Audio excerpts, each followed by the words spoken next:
Provide value is a term that we hear constantly in real estate, at least once a day, maybe even more. But how exactly do you go about providing value to your clients? Stick around because that's exactly what we're going to be covering in today's video.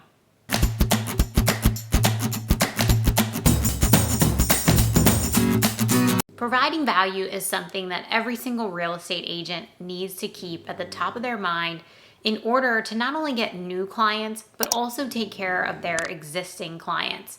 Nobody in this world wants to be hard sold anymore. That is just a thing of the past, myself included. I don't want anyone trying to sell me anything.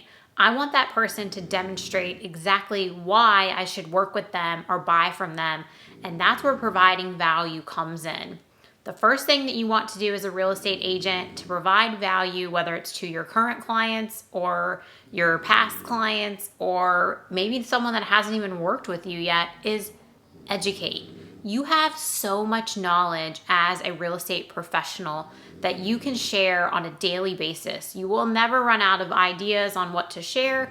And the longer you stay in business, the more ideas you will be able to share in order to educate your clients and anyone that's considering working with you. Make those educational videos, send out those newsletters, make those social media posts, share what's going on in the market, share what you're seeing when you're working with a client, whether it's a buyer or a seller. There are so many different ways that you can educate the general public and your existing database to show that you're giving back the knowledge that you have, number one. But number two, you're also showing them that, hey, I know exactly what I'm doing. I know what's going on in the market. And that's one of the reasons that they're going to want to work with you. You don't have to say, hey, come work with me. Come, buy a house, sell a house. If you continually share your knowledge and educate, they're going to know that you are the trusted professional that they want working with them. The second one is making connections, and this definitely does not have to be limited to real estate connections, although it could be as simple as that. You could take your vendor list and share it with your clients a couple times a year, either in the form of putting it on social media, or what I like to do is send out a jumbo postcard with vendor information. But it's also important to make connections that really have nothing to do with real estate. Watch your social media feeds and see what people are looking for. Maybe someone's asking, hey, do you know a great accountant? And you love your accountant and can recommend his or her business. Or maybe you know someone who has a dog walking business and someone's looking for a dog walker. Whatever it is where you can bring two people together to solve a problem and possibly provide business to someone else that you know, do that. In real estate, we meet so many people and we make so many connections, and that really makes us a valuable asset to anyone that knows us, because chances are we have someone that they're looking for, and it's our job to do that.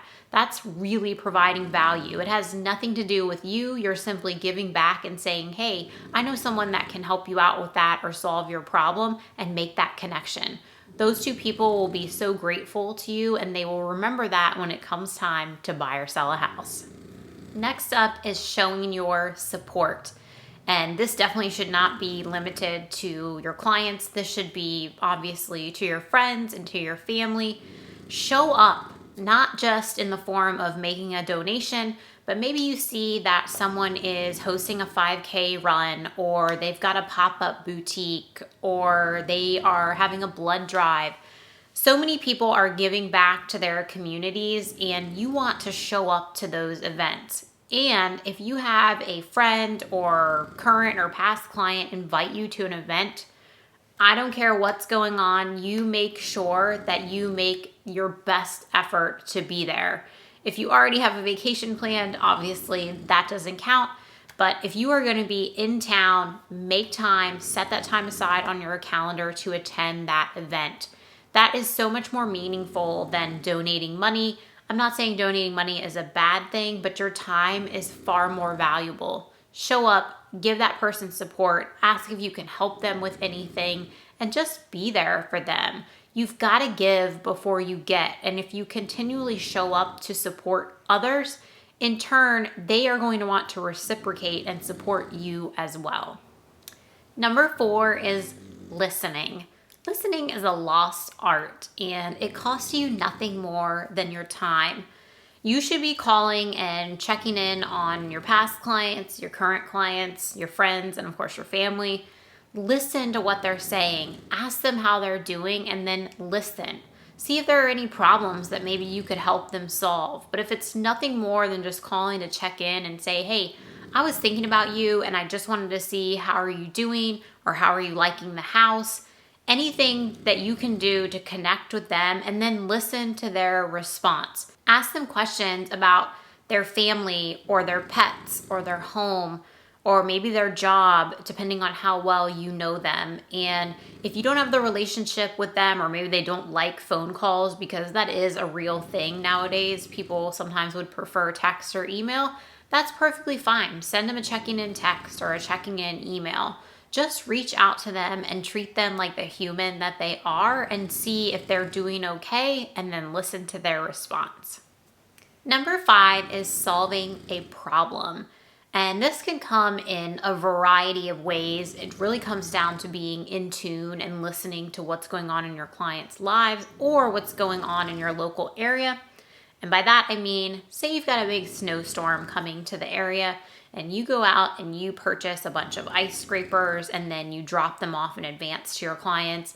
Or maybe you get some ice melt. It could be something very small, just something considerate to do, knowing that the problem of snow is coming and hey, I've got you covered on this.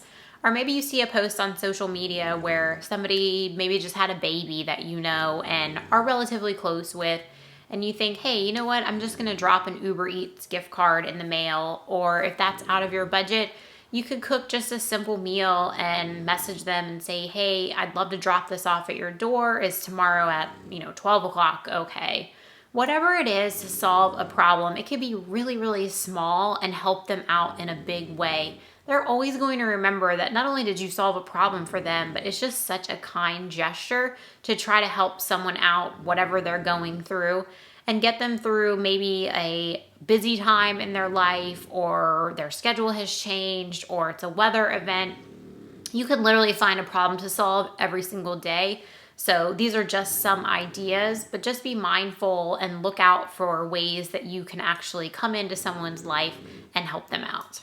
Providing value to our clients is something that we should all be in tune with and something that we should all want to do.